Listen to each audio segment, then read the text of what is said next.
What's up guys, and welcome back to another Pokemon Sun and Moon coverage video, and today we are talking about a possibility that might come to fruition in Sun and Moon regarding the Aether Foundation, as well as a character we have seen before in previous Pokemon games, which of course is Colress, as you can tell by the title of the video.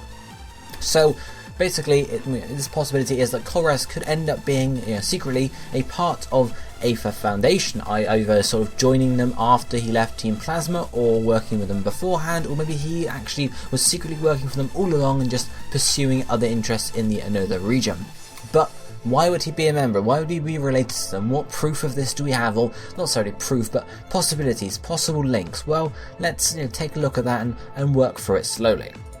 The first thing we're looking at is from the introduction to Black 2 and White 2, the little sort of thing that plays before the title screen that gives you a look at the starters, the legendaries, the characters, i.e. the evil team and the professor and your rivals and such, and we have a picture of Colress. As you can see, his short little clip of him with book, and if we take a closer look at the book, you might be able to see some patterns and some designs on that book. First up, if we look at the centre of the book, you might be able to tell it looks very, very similar to the base of a Z ring. If I bring it up there next to it, you can see the triangular patterns, while not being exactly the same, do look very similar. You have the two triangles coming in at the top, which sort of is where the design finishes up on the Z ring, same with the bottom, and then there's a central section which isn't quite the same as I mentioned, but the main sort of inside of it is a very similar shape to the Z ring, and it doesn't just stop there. If we look at the corners of the book, as well as the centre, sort of on the side, you can see it does indeed look on the side that might be a sun symbol just to the left of the Z sort of thing. I can see, obviously that's not very clear at all, but it could be indeed interpreted as being looking like a sun. But the corners are a bit more sort of, I guess, a thing to look at. You can see they look like moons almost, or moons and suns together, because it could either match up with the moon logo, as you see here. We have a curve, and then there's also a circular section on the inside which could be the moon logo in its entirety, or they could be a combination of both. You have the curve on the outside being the moon, and then the circle being the sun, sort of resembling that. So if this is indeed a foreshadowing moment, and this was done intentionally back then, or maybe just they've linked it in now. We know they like doing foreshadowing apparently, because that's happened a lot recently, but it could be indicate that this book is from the Alola region, that's the one, and he's travelled there before, so maybe he founded the Aether Foundation, moved off to travel the rest of the world, maybe he went to Unova, and then he ended up there researching, because he's a scientist really. He's not like an evil guy, he's a scientist. Yes, he does bad things, it's all in the name of science though. So maybe this book is related to the Alola region, i.e. Z moves.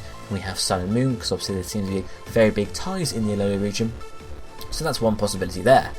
Taking a look at his whole design and comparing it to both the Japanese/Chinese logos for Sun and Moon, as well as if we look at one of the branch leader, basically the branch chief for the Aether Foundation, as we can see here, there are some very similar design aspects. Particularly, we have the jewel, the crystal that's in the logo, as well as it's on the branch chief's shoulder, and you can see very sort of similar, I guess, designs on Korres's coats. You can see it in the centre. He has two of these. I guess they're like buttons almost, but they are in similar shapes and obviously not exactly the same. If we look at the branch chief's one he has on his shoulder, it seems to be sort of longer at the top and then larger at the bottom, sort of thing. So it's not an exact diamond, whereas Korres seems to be an exact diamond, but they do match up similar with, again, the Z move, as the crystal icon in the logo, which of course we know relates to Z moves, with Z crystals being used to do these moves. So maybe that's again where this design comes from. It's a possibility. It's far out there because it's just a diamond, but it's possible. It's a possible link there. Who knows?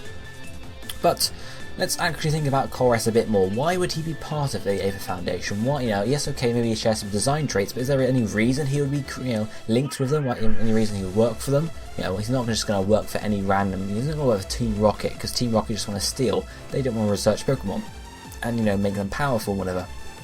But we do know, if I read out this quote from Korres from Black 2 and White 2, "My name is Korres. The theme of my research is bringing out the power of Pokemon.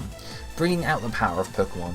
Is it possible to bring out their maximum power through the bond they share with their trainers, or is there some other different method? This is something that sort of comes up several times throughout Black 2 and White 2, and this is why I say he's a scientist. He's not really a bad guy. He's working with Team Plasma to basically further his own ends. Yes, okay, he's going to do stuff in their interests, but overall he is just looking to research Pokemon and try and bring out their power. And he brings this theme up a lot.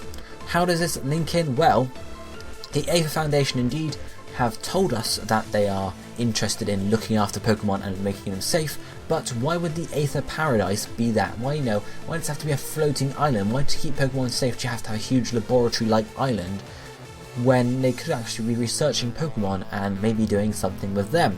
Now this actually links in both with the Aether Foundation and also the Alola region in general, bringing out the power of Pokemon, and he mentions that the maximum power through the bond they share with their trainers. This could be a loose link to Mega Evolution possibly, because of course we know Mega Evolution is a bond between trainer and Pokemon, but after that he mentions there's some other different method, and this could be a link to Z moves, because of course we know that Z moves bring out the power of Pokemon. They bring out the full power, that not the full power, but the Z power, I guess it's called, whatever. Powerful moves bringing out their power to show. So obviously some of these Z moves won't be like hugely powerful, but they will still be pretty powerful moves. So this could be a way to bring out the power in the trainers.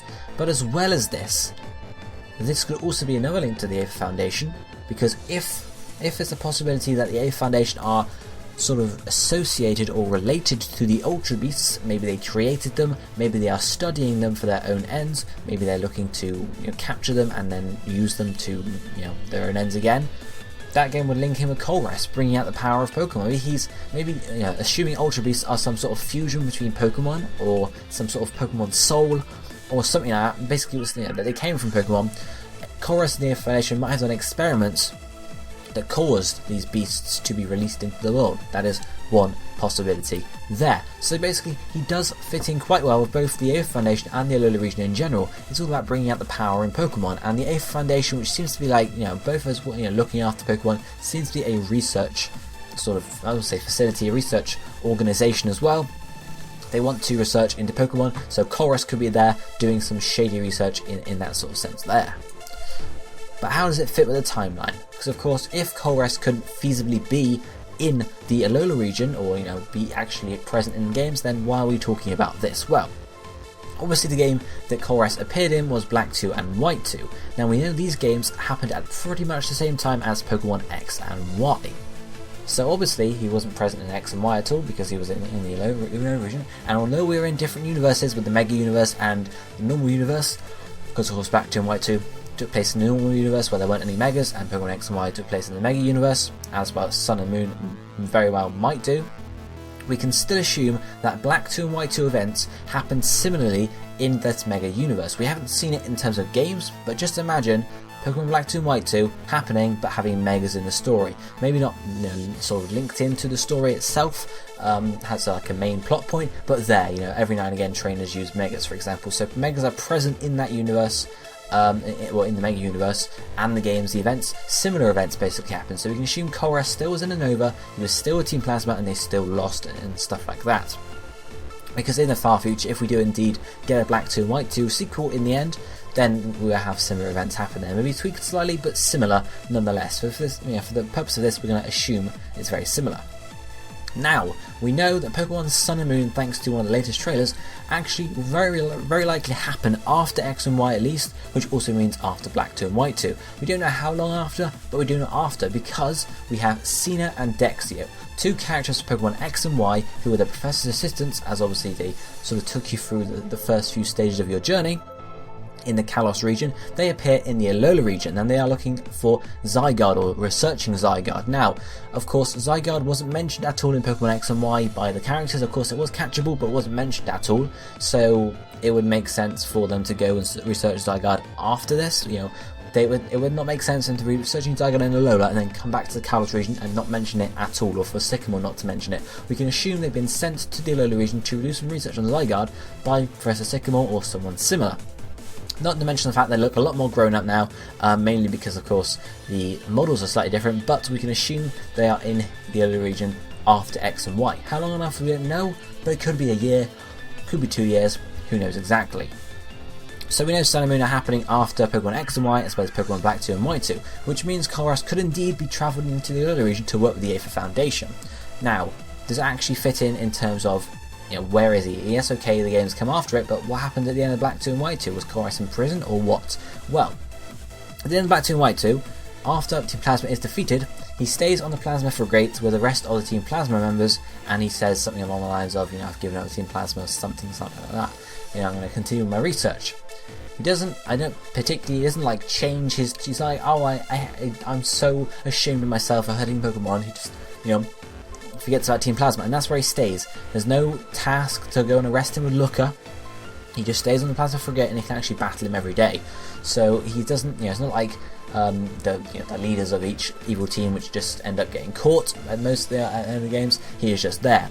In terms of other Pokemon sources like the anime and the manga, I know it's weird to talk about that, but of course if they're going to introduce him in the games, it would only make sense he makes a reappearance in the anime as well as the manga possibly. In the anime, at the end, he was actually taken into custody by Looker, and in the manga, he is still out there. He was mentioned as the leader of Team Plasma, and then I don't think anything happened after that. So in the anime, he's indeed in custody, but it's been a while since then, so maybe he has escaped. He's very good with technology, maybe the way he's escaped there, what it's like.